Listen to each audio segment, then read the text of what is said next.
Imagine yourself deep within the heart of the Appalachian Mountains, where mist clings to the trees and the air carries a faint, earthy scent of damp wood and wild herbs. The land here is untamed, quiet, and steeped in centuries of history, full of both beauty and mystery. As the rain gently taps on the roof above, you find yourself drawn into the rhythms of a bygone era, one where life was a constant struggle against nature and isolation, where every day carried the weight of survival. And yet, the whispers of old magic hung in the air. Tonight, we embark on a slow journey through the remote hollers of the Appalachian region, where herbalists, midwives, and those deemed witches by their neighbors lived out their lives in the shadows of superstition and fear. This journey is not one of high drama or wild adventure, but of subtle, quiet existence.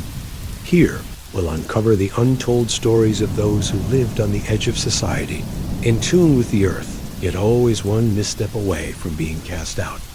As the rain falls softly around you, let the pace of this tale lull you into a gentle state of relaxation. Picture yourself walking beside these people through the forests, breathing in the smells of moss and wet leaves, feeling the cool mountain air as we explore a time and place that seems distant, yet somehow familiar. Tonight, we'll step into the world of the Appalachian witch camps, learning what it was truly like to live as an outcast, and the complicated relationship between healing and fear in these secluded mountain communities. Now, let's begin our story with life as a mountain witch. Imagine yourself waking up in a modest cabin, the early morning light just beginning to filter through the small window, casting soft shadows on the wooden walls. The floor is cold beneath you, the straw mat you're lying on more a necessity than comfort. You stretch your limbs, feeling the stiffness of a long night's sleep, and you can already sense the weight of the day ahead. You rise from your humble bed, your bare feet brushing against the uneven wood of the floor.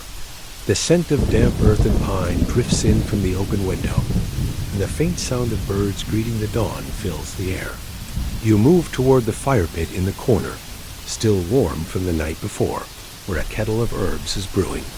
As a healer, this ritual has become second nature. You are part of a long tradition, gathering plants from the surrounding mountain's roots, leaves and flowers known for their healing properties. There is a quiet satisfaction in these daily routines, but also an underlying tension that hangs in the air. Out here in the mountains, life is a delicate balance. You live off what you can grow, hunt, or trade, but even the most resilient crops can fail, leaving you with little.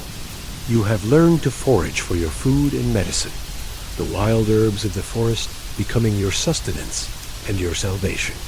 The earth has provided you with the knowledge of its secrets, passed down through generations, but it has also marked you as different. People in the nearby villages whisper about you, about your remedies, your knowledge, your independence. Some are grateful for your healing, while others fear what they do not understand. In the tight-knit, superstitious communities of the Appalachian Mountains, being different is a dangerous thing. If a neighbor falls ill and your medicine doesn't work, they might turn on you.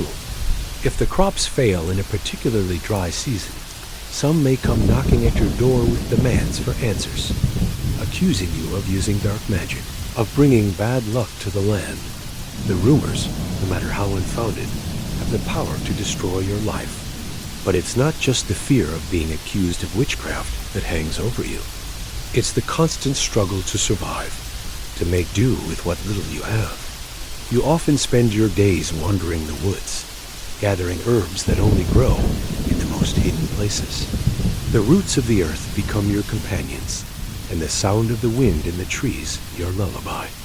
When you aren't gathering, you are sewing simple clothes, mending worn shoes, or preparing dried herbs to barter with the few others who live far from town.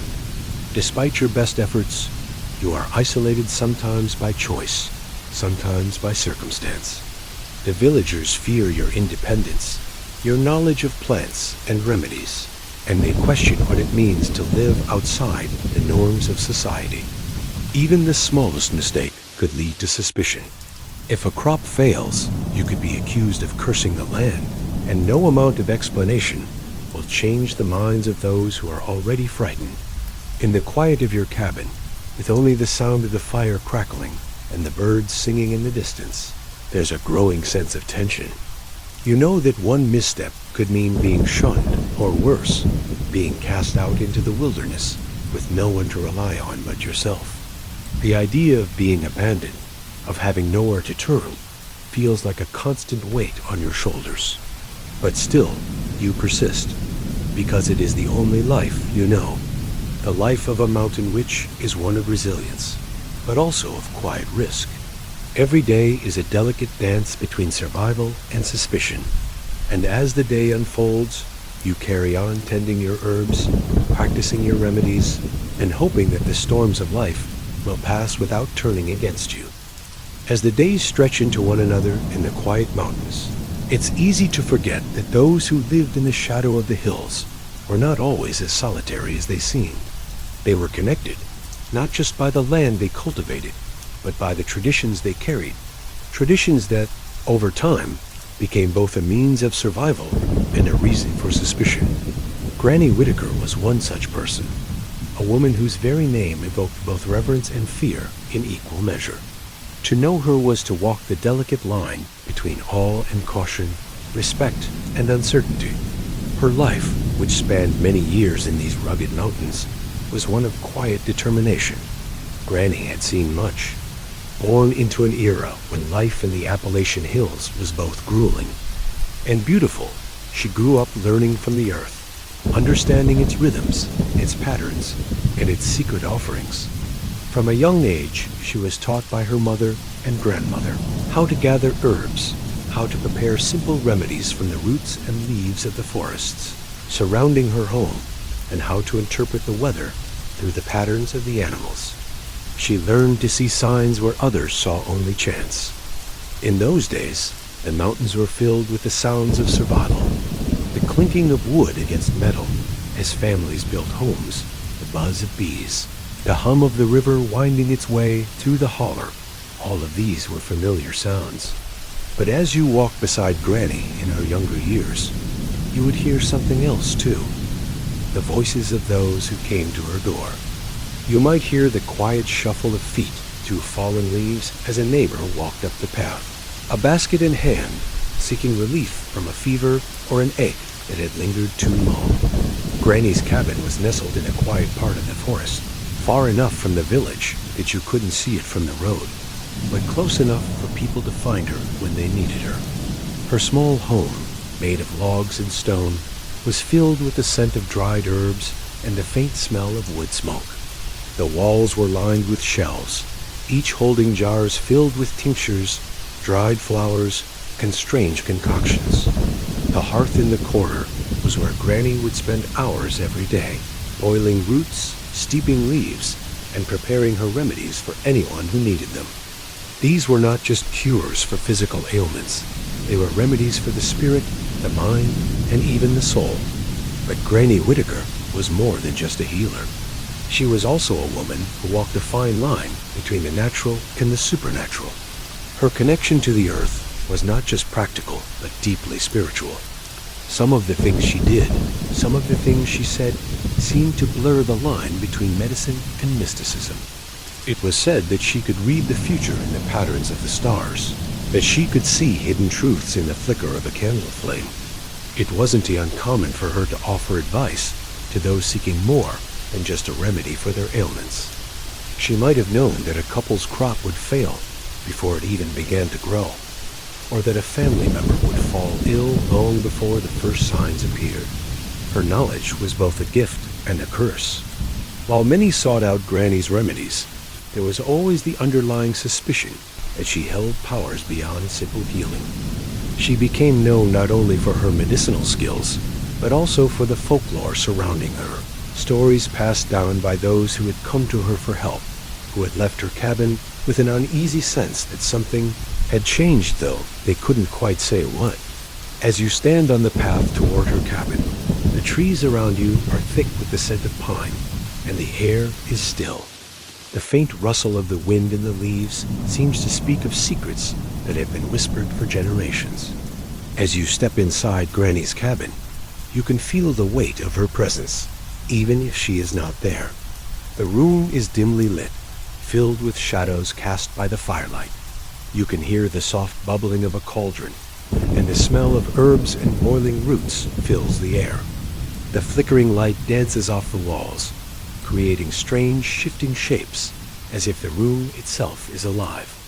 When Granny is there, she has a way of making you feel seen, even if you've come seeking nothing more than a simple remedy. There's something in the way she speaks, measured and calm, as if every word is carefully chosen, every gesture full of meaning. She never hurried, never rushed.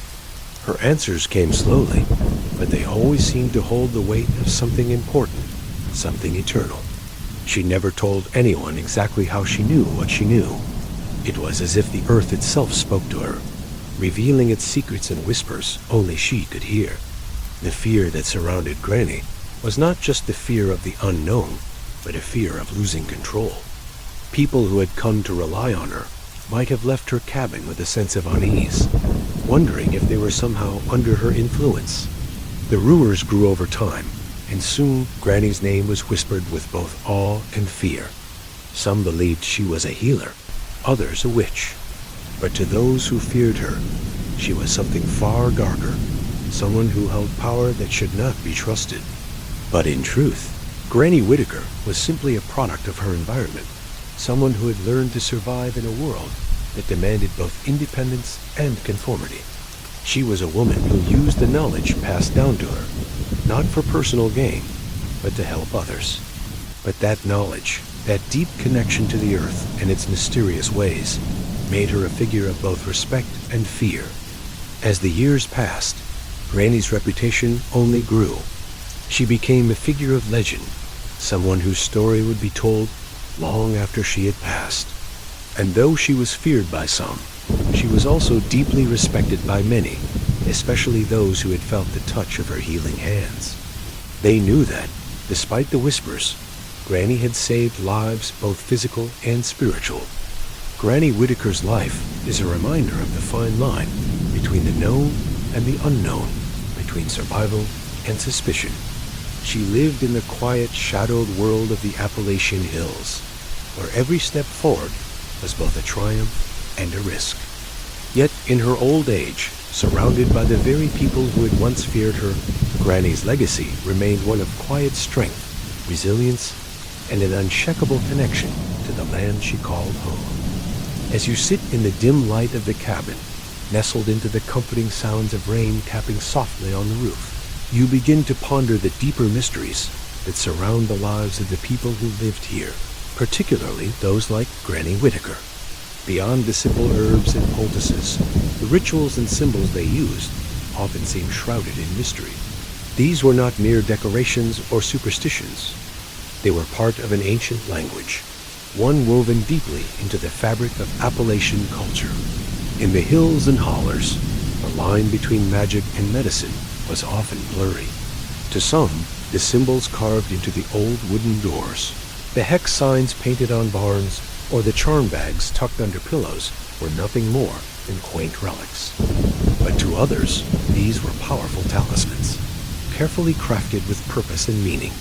They were symbols meant to ward off evil spirits, bring protection, or ensure good fortune, and they were carried as part of the culture long before Granny Whitaker had come to be. Imagine yourself walking through the woods with Granny on a warm autumn afternoon. The air is crisp, and the leaves crunch beneath your feet. She takes you to a small clearing near an old cabin that has long since fallen into disrepair. The cabin is weathered, the wooden beams gray and cracked from years of neglect. But it is not the dilapidated structure that catches your attention. It is the symbols etched into the wood, barely visible, but still discernible to anyone who knows what to look for. Granny points to a circle with intersecting lines, one that seems strangely familiar to you, though you can't place it. It is a hex sign, one of the many symbols that have been passed down through generations in the mountains. These signs were more than just art. They were meant to channel spiritual energy, to bring harmony or to protect from unseen forces. Each symbol had a specific meaning, whether it was meant to ward off evil spirits, bring prosperity, or ensure a safe passage through difficult times. But as you look closer at the carvings, you see more than just hex signs. There are intricate, spiraling patterns worn smooth over time, as if they were meant to be touched. These symbols were not just etched into wood for decoration. They were intended to be part of an ongoing ritual. People would run their hands over them, invoking the protective energies they believed were stored within the wood. They might have prayed, whispered requests, or simply sought comfort by feeling the rough texture beneath their fingers. As you turn your attention away from the cabin and into the surrounding woods, you notice the faintest traces of something else, a series of markings on trees, barely perceptible, but undeniably there. These too were symbols, many of which were believed to be spirit markers. The idea was that certain places in the forest were sacred, and the carvings marked the boundaries between the earthly realm and the spiritual one. These markers were meant to guide the souls of the dead, to provide protection for those who walked in the woods, and to ensure that they would not stray too far into the unknown. In this secluded part of the mountains, these symbols and signs weren't just for show.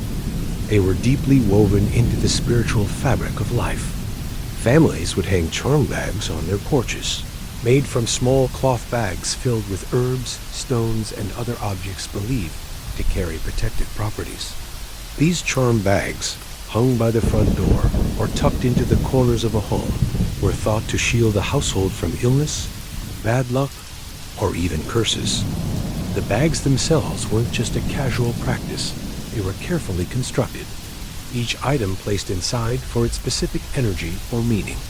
A bag might contain dried sage for purification, a piece of iron to ward off spirits, or a stone to bring good health. But the charm bags, like the hex signs, were not universally understood or accepted. Those who didn't partake in the rituals would view them with suspicion, seeing them as an indication of something far darker than simple superstition. To some, these objects were powerful tools in an unseen battle between good and evil. To others, they were relics of a bygone age, unnecessary and dangerous. And for those who lived in the hollows, such distinctions could mean the difference between trust and fear. The presence of these symbols in Granny's life was not just a matter of tradition, it was an essential part of her survival. In the mountains, where disease, famine, and misfortune could strike at any time, the belief in the protective power of these signs and charms offered a sense of control, a way to combat the forces that seemed so much larger than the small communities that populated the area. Now, imagine the way Granny might have walked through her cabin, her hands brushing lightly over the small charms hanging from the doorframe, the hex signs etched into the walls, each one a tiny act of defiance against the harshness of the world. With each step, she was not just tending to her herbs or curing ailments. She was actively participating in an invisible world, one governed by energies that could not always be seen, but were undoubtedly felt. In the world of mountain witches like Granny, there was no sharp distinction between the natural and supernatural. The earth, the trees, the symbols, the charms. They were all part of the same fabric of existence. It was a world where the boundaries between the living and the spiritual were not clearly defined, where every action, every ritual, every charm, every herb was imbued with meaning and intent.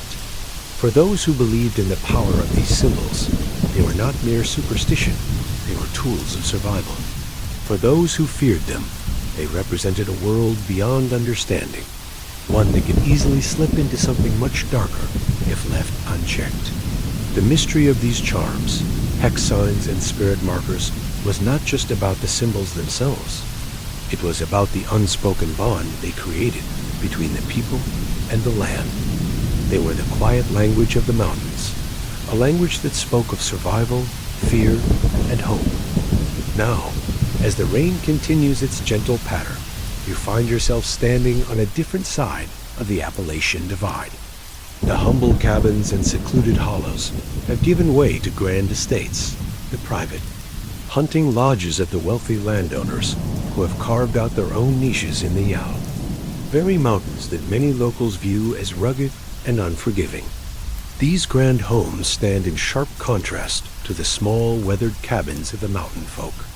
Instead of the simple, earthy furnishings and the scent of drying herbs, these homes are filled with polished wood, opulent rugs, and the faint smell of expensive cigars. Imagine yourself walking along the winding path that leads up to one such estate. The air is thick with the scent of pine, but it is cut through by the faint traces of perfume and freshly manicured lawns. As you reach the front gates, the sound of distant laughter and music drifts on the wind. The estate is vast, with sprawling gardens and pristine fields that seem almost unnatural in their order. Behind the grand walls of this estate, the world of superstition and magic is not just tolerated, but indulged. Here, the wealthy landowners, removed from the realities of survival, seek out the mystical in their own way. The contrast between these landowners and the mountain witches is striking. While Granny Whitaker and others like her lived in constant fear of being branded as witches, the wealthy elite often invited the unknown into their homes. They sought out private seers, tarot card readers, and even spiritualists to offer them guidance on everything from marriage to business ventures. These wealthy landowners, far removed from the struggles of daily survival, seemed to view the magical practices of the mountains not with fear, but with fascination. In the grand salons and drawing rooms of these estates, seances were held by candlelight, with guests sitting in hushed circles, hands joined, seeking to make contact with the spirits of the beyond. The air would be thick with anticipation, the shadows of the room flickering with the movement of the flames, as a medium would slowly enter a trance, claiming to channel voices from beyond the veil. These seances, a world apart from the rustic rituals of the mountain witches, were embraced as a form of entertainment and spiritual exploration. The wealthy had the resources to indulge in the supernatural, to explore the world of spirits without the fear of punishment or the shame of being ostracized. But as you stand in this luxurious room, you might wonder what the landowners truly seek in these mystical practices. Is it true belief, or merely the allure of something that lies beyond their reach? Perhaps it is the simple thrill of engaging with the unknown in a safe, controlled environment, where the stakes are not life and death, but novelty and luxury. In these grand houses, the stakes are always different less about survival and more about the pursuit of personal satisfaction and enlightenment. As you wander deeper into the stories of these landowners, you begin to notice the ways they too incorporate symbols and rituals, albeit in far more refined ways than the mountain witches. They might have hex signs painted above their doors, but rather than offering protection from spirits, these signs are part of an aesthetic. Instead of charms sewn into bags to ward off illness or misfortune, they might have them displayed on mantels as curiosities, or perhaps placed in their gardens as decoration. There is little sense of urgency in their use. The stakes are not as high here, and perhaps that is why the mysticism feels like a distant, exotic luxury rather than a means of survival. These landowners, with their wealth and ease, contrast sharply with the mountain people who live on the margins of society. While the witches of the hills struggle to survive, often isolated by their knowledge and practices, the elite revel in the mystical as a way to entertain themselves, to escape from their own lives of comfort and privilege. There is a sense of paradox in this. The people who could afford to live without fear often seek out fear for entertainment, while those who live in constant danger of being cast out by their own communities rely on the supernatural as a means of survival, not pleasure.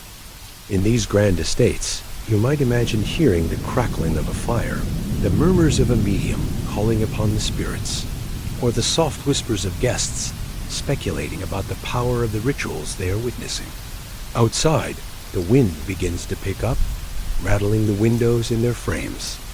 But inside, there is only comfort in the flickering candlelight, the warmth of the hearth, and the luxury of space. This is a world where the unknown is something to be explored in the safety of well-heeled surroundings, far removed from the harsh realities of life in the mountain hollows.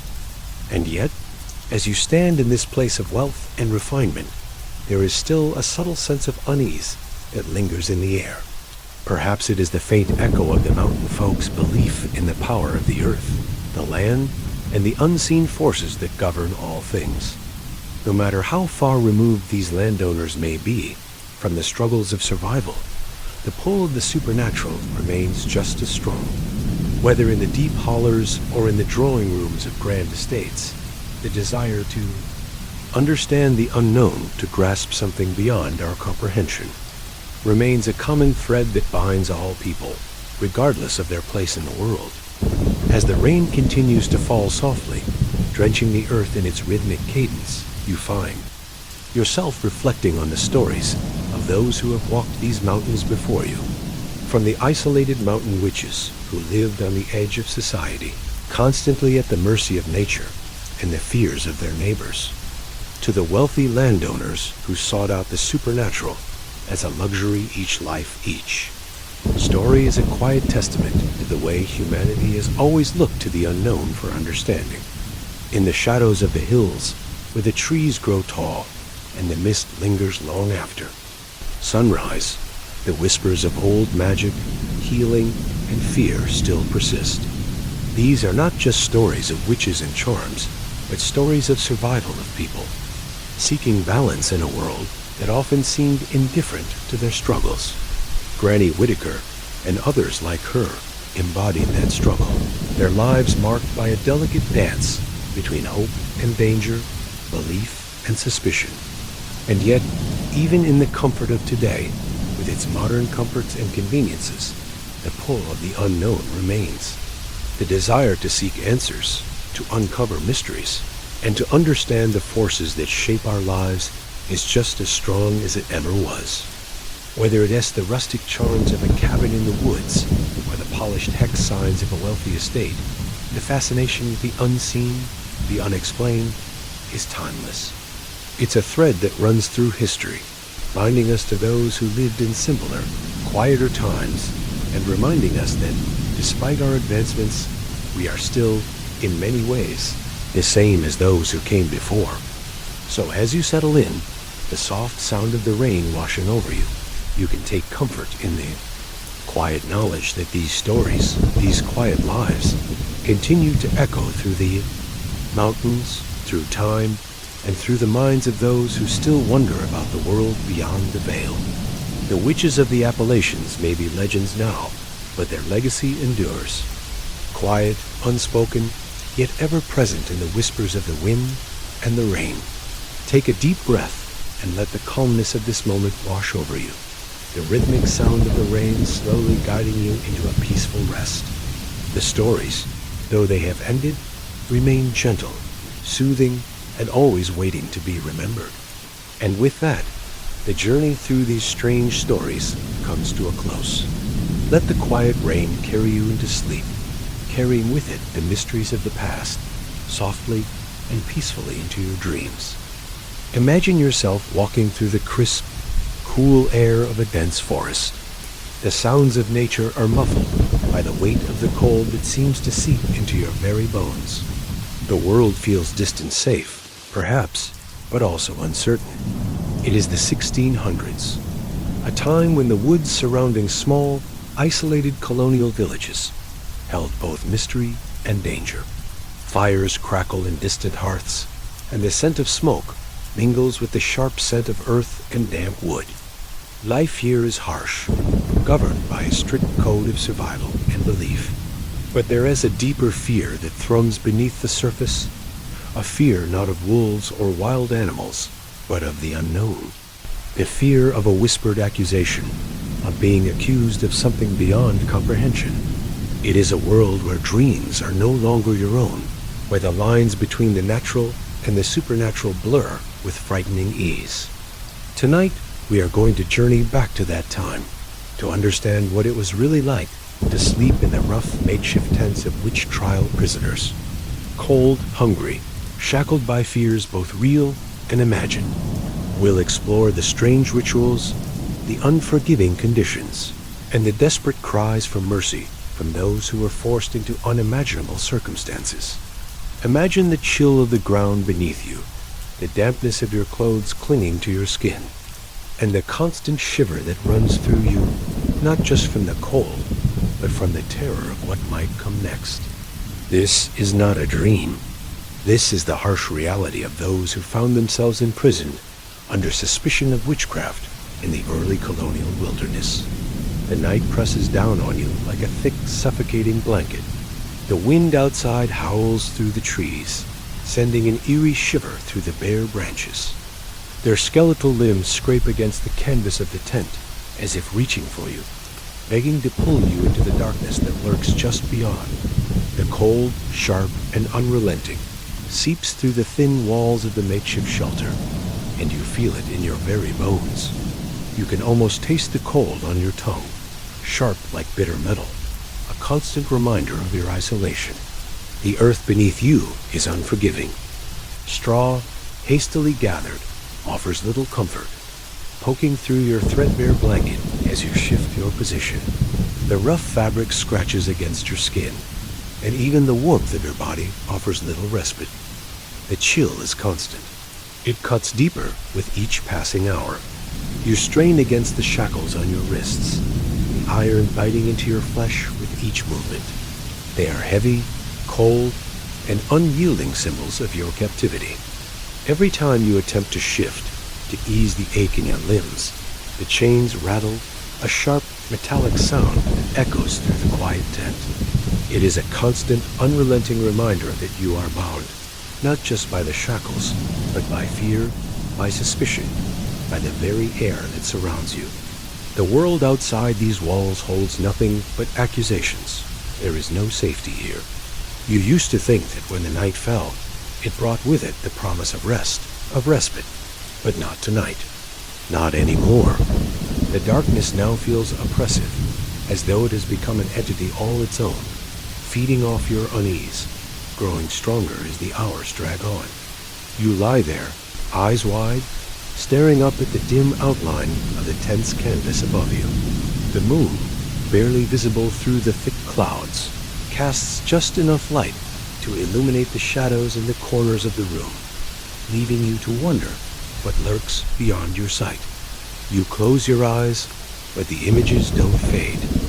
Instead, they return to you, the whispered rumors, the accusing glances, the words you once thought meaningless, now twisted into weapons of torment. You wonder how it all started. Was it the strange illness that befell the village last spring? Or the strange dreams you'd had of unfamiliar faces, their eyes filled with fear? No, that couldn't have been it. But now, in the silence of your imprisonment, you wonder if it even matters. An accusation is all it takes. In this world, suspicion is enough to make you a criminal. You had always been a quiet person, content to live a simple life. But even the quietest lives can be turned upside down. It's the smallest things that change everything. A glance, a rumor, a few words whispered behind your back. And suddenly, you are no longer who you once were. You are something else, something feared, something marked. A witch. There is a dull ache in your stomach. It's not just hunger, though that too gnaws at you, reminding you that you've barely eaten today. It's a deeper hunger, one that gnaws at your soul, at your spirit, the hunger for something familiar, for the comfort of your home, for the warmth of a fire that would take the edge off the cold, for the sound of laughter, the soft murmur of conversation. But none of that is here. There is only the cold, the chains, and the shadows. And that sound, the constant clinking of iron against iron. It has become a soundtrack to your suffering. Each sound a reminder of how far you've fallen from the life you once knew. The trial looms ahead. You don't know when, exactly. It will come. Perhaps tomorrow, perhaps the next day. But you know one thing for sure. It will come. And you know that when it does, you will stand before a judge whose eyes are already set against you. In this world, A judge's mind is a place where there is no room for mercy, only judgment. Even the slightest of doubts, the smallest of imperfections, is enough to seal your fate. The rules are clear. If you are accused, you are guilty. If you confess, perhaps there is a chance of survival. But if you deny, if you refuse to accept the charges, the punishment will be far worse. You can already hear the murmurs of the villagers in your mind, their voices rising and falling like the wind outside. You wonder what they think of you now. Are they praying for your soul? Or do they too believe you are guilty? No, the thought of it makes you shudder. The very idea that the people you've known all your life could now see you as something monstrous that is more terrifying than the cold that surrounds you. The trial will be like all the others, a mere formality. No evidence is needed, for evidence cannot be found in the court of public opinion. The jury is already chosen. The accusers are the ones with the loudest voices. All you can do now is wait and pray that the chains don't tighten further, that the cold doesn't become unbearable. But for now, it is the waiting that is the hardest. The fear that churns in your stomach with each passing minute, each passing hour. The uncertainty. The knowledge that what awaits you could be far worse than anything you have yet endured. And so you lie there, your body aching, your mind racing, and the cold creeping deeper into your skin. The world outside the tent is dark, but it is the darkness within that threatens to swallow you whole. You can hear the occasional sound of footsteps outside, distant and muffled by the storm. The thought that anyone could be near, listening for your cries, sends a new wave of panic through you. How long can you endure this? How long until the world outside comes crashing in, bringing with it the judgment you cannot escape? But for now, there is only the sound of the wind, the rattle of your chains, and the unsettling thoughts that plague your mind. The night stretches on, and you know that when the morning comes, you will have to face whatever horrors await you. And in the silence, you begin to wonder whether you'll ever truly be free again. As the night drags on, you can almost hear the echoes of the past stirring, the whispers of what happened in towns like Andover, where the fear of witchcraft swept through the small colonial villages like an insidious fog. You lie in your cold makeshift prison, but your mind drifts to another time, to another place where the innocent were forced to play a part in something they could never have imagined. The town of Andover, much like the one you now find yourself in, was once a place of isolation, of desperate survival. It wasn't always so, though. Once, it was a community, a group of families bound by common struggles and shared victories. But as time wore on, fear began to seep into the cracks of that seemingly safe world. It all began with whispers. At first, they were subtle, only murmurs in the corners of meeting houses and town halls, nothing more than fleeting thoughts. But in a world where superstition was as common as the grain on the field, those whispers grew louder, more persistent. The fear of the devil's influence began to spread like wildfire. Perhaps it started with one woman, perhaps a family, maybe even a child someone who appeared different, who was accused of strange behavior. And then, just like that, the accusations began. One by one they piled up, like stones in a dam, each one threatening to break free and flood the town with dread. In Andover, families began to turn on one another. What had once been a tight-knit community was now fractured, torn apart by suspicion and fear. Neighbors who had once shared meals now looked at each other with distrust. Friends who had laughed together by the fire were now strangers, some of them accused, others forced to watch as their loved ones were dragged away to the gallows. It was a time when everyone knew they were vulnerable, but no one knew who exactly to fear. What makes the Andover confession so chilling is the way entire families were forced into this dark theater of madness. Imagine yourself in one of those families, a husband, wife, and children, all of you bound by blood and history, yet now facing an unimaginable dilemma: confess or perish. It didn't matter if you had nothing to do with it. It didn't matter if you were innocent. All that mattered was what others believed. The whispers of the town were louder than any defense you could offer. And so, the pressure mounted, the walls closing in. The people of Andover began to testify against one another, as if it were the only way to save their own lives. They spoke of dreams, of visions, anything, really, to escape the deadly scrutiny of the judges. Families who had lived together for years, who had shared countless moments, were now forced to turn on each other, accusing their own kin of the most horrible deeds. Sons were forced to testify against mothers, daughters against fathers. The lines of love, loyalty, and trust were erased, swallowed up by the insidious fear of what might happen if one failed to confess or offer up another as a scapegoat. In this world, no one was safe. No bond was sacred. You can feel the weight of it all, can't you? The terror that must have gripped those families, each one torn apart by the pressure to survive. Imagine the agony of watching your own family members speak against you, knowing that it was the only way to save themselves from the wrath of the court. It wasn't just the fear of death that haunted them. It was the loss of their very identity, the destruction of everything they had once known and loved. As each confession was made, as each person was forced to name others as witches, the town of Andover descended further into chaos. The web of lies and accusations grew thicker. Those who had once been friends, neighbors, and even siblings were now enemies, bound together only by the mutual dread of what would come next. And yet, it was not only the accused who suffered. The accusers, too, were trapped in a cycle of fear and guilt, each confession setting the acid stage for another, each name given leading to more suffering. Imagine, if you will, standing in that dark, crowded courtroom, the oppressive heat of the bodies around you and the smell of stale fear in the air. The judge's gavel strikes, sharp and final, and the silence that follows is deafening. You don't know what happens next.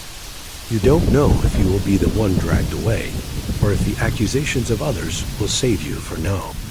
But you also know this: if you do not speak, if you do not confess, if you do not give them what they want, then you too will be lost. It is a sickening, relentless cycle, a trap from which there is no escape. In Andover, as with other towns swept up in the witch trials, it wasn't just the lives of the accused that were destroyed. It was the fabric of the entire community, torn apart by fear and suspicion. Families fractured, friendships lost, trust obliterated. And all for a reason that, when stripped of its hysteria, was nothing more than the fear of the unknown, of what lay beyond the reach of human understanding. As you lie in your own cold, uncomfortable prison tonight, remember the echoes of those who faced a similar fate. The fear, the uncertainty, the pressure to speak when words could cost you your life. And in the quiet darkness, you realize, perhaps for the first time, the true cost of an accusation. It is not just the loss of life. It is the death of trust, the death of communities, the death of something far more fragile than we can ever truly comprehend. As the cold night stretches on, your mind wanders once more. You think of the mysterious and whispered fears that gripped the minds of those who lived during the witch trials, fears that still echo in the present day. Among the darkest of those fears was the ominous idea of the Devil's Book, a concept so chilling that it haunted the imaginations of everyone who heard of it. Imagine yourself in that world, with a mere mention of the Devil's Book could send a shiver down your spine. It was not a book in the traditional sense, not something that could be touched or held. Instead, it was a symbol, a terrifying embodiment of evil itself, something that the accused could not escape. The idea of this book, of a written contract with the devil, became a central element of the witch trials. Those accused were often asked whether they had signed it, whether they had bound themselves to the devil's will. But was this book real? Did it truly exist? Or was it just the stuff of fevered imaginations? For many, The mere possibility that such a book might exist filled them with an unshakable terror. And for the accused, the very accusation that they had signed such a book could seal their fate. The trials were a twisted game of confessions, and the Devil's Book was the most coveted and damning of all the pieces of evidence. The concept of the Devil's Book was both terrifying and strangely abstract. It was said to be a ledger of sorts, a place where witches could sign their names in blood, pledging their souls to the devil in exchange for powers beyond the mortal realm. In truth, though, there was no actual book, no leather-bound tome waiting to be opened in some dark corner of the forest. There were no pages covered in the names of witches, no ink-stained records of diabolical transactions. But to those in the grips of superstition, it didn't matter. The idea of the book was enough.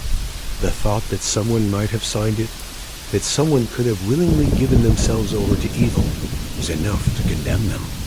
And so the fear spread. People began to believe that anyone could be carrying the Devil's Book with them, in secret, that it was not a physical object at all, but something far more insidious, an idea that could be planted in anyone's mind, a fear that could make anyone turn against their neighbor. There were even stories of witches who would mark their victims, drawing symbols in the dirt or carving strange, unrecognizable shapes into trees. Perhaps it was some form of secret code, perhaps not. But in the minds of the frightened and the paranoid, it became another sign, another mark of the devil's influence. In your cold, dimly lit cell, you can imagine the feeling of dread that must have come over those accused. Imagine being asked, in that fearful, trembling voice, whether you had ever touched the Devil's Book. It wasn't tea about whether the book was real or not. It was about the fear that it could be, the fear that your name could be found within it. That very suggestion could turn the tide of a trial. To confess was to claim some semblance of control, to avoid the endless torment of being accused. But to deny it was to risk everything, the wrath of the court, the scorn of your community, and the likelihood of your death. But what if the Devil's Book wasn't just a figment of superstition? What if, in some strange, twisted way, it did exist? Not in the form of a physical ledger, but as a kind of coded language, a dark symbolism that only the truly evil could understand. Some have argued that the idea of the Devil's Book was merely a metaphor for the guilt and fear that the witch trials stoked. After all, during the trials, much of the evidence used against the accused was not physical. It was the interpretation of dreams, the testimony of witnesses, and the so-called confessions extracted under duress. In the eerie quiet of your cell, you wonder if the Devil's Book could ever have been a part of something even darker. A code of symbols, a language so intricate and secret that it allowed the accusers to control the narrative, to manipulate fear itself. Many of the accusations centered around unexplainable phenomena: the sudden illness of a child, the untimely death of livestock, the flickering of strange lights in the woods. Could these events have been misinterpreted? And could these strange marks or carvings be linked to that interpretation? It is a tantalizing thought that something so seemingly harmless and old, forgotten symbol, perhaps a drawing on the bark of a tree or a mark made in the dirt, could be enough to turn someone's life upside down. There are tales of witches supposedly reading the book and interpreting hidden meanings within these symbols. Some believe that these markings were a secret code, that by deciphering them, they could reveal the identity of others in league with the devil. Others argued that these strange symbols could even hold the power to summon the devil himself. The mere belief in this idea was enough to make people tremble with fear, for what could be more terrifying than an evil so subtle, so hidden that even the most trusted members of the community could be complicit without ever knowing? But then there are those who claim the opposite, that the Devil's Book was merely an invention of the mind, a creation born out of fear and confusion. Perhaps it was nothing more than a psychological tool used by the church to control the masses, to give shape to the intangible fears that plagued the population. After all, what better way to create fear than to make people believe that there was an untraceable, invisible, and all-encompassing evil waiting to consume them? In the end, the truth of the devil's book remains a mystery. Whether it was real or simply a metaphor for the terror of the witch trials is difficult to say. What is certain, however, is the impact it had on the lives of those who lived in fear of it. It didn't matter if the book existed or not.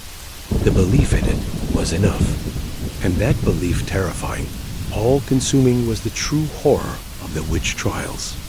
In the quiet of your cell, you are left to contemplate this strange, chilling idea. Could such beliefs still hold sway over people today? Perhaps. But in this moment, in this place, all that matters is the cold, the chains, and the uncertain future that lies ahead. As you lie in your dark, cramped prison, the cold creeping deeper into your bones, you begin to think of the men and women who are responsible for your plight, the judges, the ones who wield the power to determine your fate. Imagine for a moment the life they lead. It is not one of chains, of cold earth beneath them, or the gnawing hunger you feel. No, their world is one of warmth, of comfort, of protection from the very horrors they condemn others to face. Picture the scene, a camp set up by the very judges who will decide your future, the men and women who have lived their lives in comfort and privilege. They have warm tents, perhaps large enough to hold a fire that crackles brightly in the center, casting long, flickering shadows on the walls. The smell of spiced cider fills the air, the fragrance of apples and cinnamon wrapping around you like a blanket. The judges sit by the fire, sipping their drinks, engaged in quiet conversation, discussing the day's events, their voices calm, unaffected by the turmoil around them. There is no hunger here. There is no cold that seeps into your bones, no chains that restrict your every movement. The warmth from the fire feels like a distant memory, something you once had but can no longer reach. It seems so far away from your reality, so foreign that it almost feels like a dream. Yet for these judges, it is their everyday life, a life untouched by the suffering they impose on others. The camp is quiet, almost serene, a stark contrast to the chaos unfolding in the towns and villages where trials take place. There, in the distance, you can hear the sounds of the accusers' voices raised in judgment, the cries of those who have been condemned. But here, in the camp, there is nothing but stillness. The judges are not troubled by what they have done. They are comfortable in their roles, secure in the knowledge that their power cannot be questioned. And yet, as the night wears on, the faintest sense of unease begins to creep in. The fire burns brightly, but the shadows around the camp seem to grow longer, stretching out into the wilderness, as if something is watching. Perhaps it is the very thing they fear, the unseen, the unknown, the darkness that lurks just beyond their sight. They may sit in comfort now, sipping cider and reading from the scriptures. But deep down, they too must wonder, how long can they remain untouched by the consequences of their actions? How long can they live in peace while others suffer? For now, though, the camp remains a place of calm. There is no worry here, no uncertainty. The judges are protected by their position, their power, their proximity to the crown and the church. They are insulated from the trials they oversee. As you lie in your prison, you can almost hear their voices, soft and soothing in contrast to the rough, ragged whispers that fill your own mind. They speak of justice, of salvation, of the souls they believe they are saving. But it is all a facade, isn't it? Behind their calm exteriors lies something far darker, something that turns their comfort into an unsettling, hollow shell. You cannot help but feel a deep, gnawing resentment, even though you know it is not right. You wonder, in the silence of your cell, what would happen if the judges were to experience the very thing they have condemned you to endure? Would they still sit by their fires, so calm, so detached from the suffering they have caused? Or would the weight of their decisions crush them, just as it has crushed so many others? Perhaps in another world, the judges would have been the accused. Perhaps they too would have stood before the court, shackled and cold, their fates determined by the very same system they now control. But that is not your world. In your world, the ones who hold power never feel the cold that pierces your skin, never experience the terror of the trials, never face the uncertainty of what will happen next. They are above it all, safe, untouched. As you lie there, the weight of the cold pressing down on you once more, you realize that the trials are not just about the witches, not just about those who stand accused. They are about something much larger, something more insidious. The trials are a reflection of a world divided between the powerful and the powerless, the comfortable and the suffering. They are a reminder that in this world, there are those who are free to live as they please, while others are bound, shackled by fear, by superstition, by a society that has chosen to turn a blind eye to their suffering. The fire in the judge's camp burns brightly, its warmth flickering in the distance. But it is a warmth that feels distant, unattainable, far removed from your own cold, dark reality. And as the night wears on, you cannot help but wonder, how long will this separation last? How long before the world of comfort and the world of suffering collide? For now, though, you are left with nothing but the cold, the chains, and the endless silence that stretches out before you. As you drift further into the quiet of the night, the weight of what you have heard tonight lingers. The shadows around you seem less threatening now, as if they too have heard the stories and know that they, too, are part of a larger narrative. A narrative that stretches beyond the walls of the prison, beyond the trial, into the very heart of the world itself. You've traveled through a time when fear ruled every corner of life, when suspicion was a death sentence, and when power was wielded with an iron fist, both metaphorically and literally. But as the cool air wraps itself around you, as the comforting silence of the night takes over, you are reminded of something else, the distance between the past and the present, between the darkness of history and the light of today. And with that, you begin to feel the comfort of the present, the warmth of the room you lie in, the safety of the world you know. As your mind starts to drift, you remember that the fear of the past no longer holds you in its grip. The shadows may still be there, but they no longer have power over you. And as your eyes close, the gentle rhythm of your breath lulls you into the peaceful quiet, the quiet that is free from the chains of history. Sleep well, for tonight the past is no longer your burden.